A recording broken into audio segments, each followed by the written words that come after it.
Bonjour, mon nom est Geneviève Bordelot, professeure agrégée au Centre Eau-Terre-Environnement de l'INRS dans le domaine de l'hydrogéochimie et géochimie isotopique ou plus concrètement, qualité des eaux souterraines.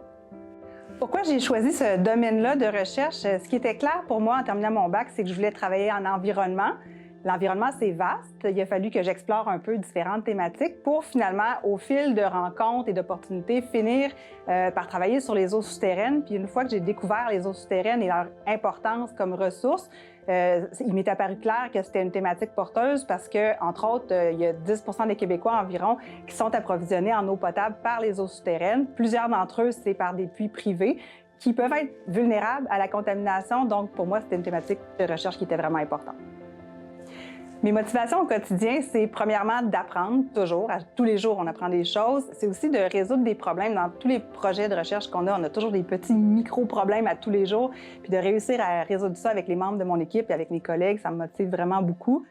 Ce que j'espère pouvoir contribuer à la société, c'est d'utiliser les connaissances qu'on a déjà dans notre domaine de recherche et de les adapter et de les appliquer à des thématiques émergentes, un peu comme les changements climatiques, le changement d'utilisation du territoire, la transition énergétique qui va être en interaction beaucoup avec les ressources en sous-surface. Donc ça, c'est une première chose. Puis la deuxième chose, c'est de aussi être capable d'adapter nos méthodologies scientifiques à d'autres contextes, d'autres pays où ils n'ont pas du tout les mêmes conditions qu'ici. Par exemple, le projet de recherche que j'ai mené à Madagascar, on ne pouvait pas utiliser toutes les technologies qu'on aurait utilisées dans un projet similaire au Québec parce que la réalité est très différente là-bas. Mais comment on peut prendre notre science qu'on est habitué de faire de telle manière, mais l'adapter pour qu'elle puisse être utile puis donner des réponses, apporter des réponses vraiment utiles pour ce pays-là qui vit des conditions complètement différentes des nôtres. Ce que le prix Planète représente pour moi, mais je suis vraiment très honorée, très contente de le recevoir avec mon équipe.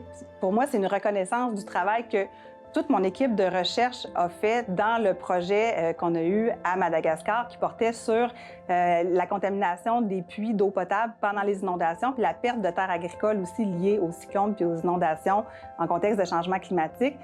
Donc, ça a été un travail vraiment co-construit et en collaboration avec une équipe de chercheurs à Madagascar. En fait, reconnaître tous leurs efforts, mais plus largement aussi à l'administration du Centre Eau-Terre-Environnement. C'est une réalité à laquelle on n'est pas habitué, puis il y a eu vraiment beaucoup d'efforts et de flexibilité de la part de l'administration, puis je suis vraiment très reconnaissante pour ça.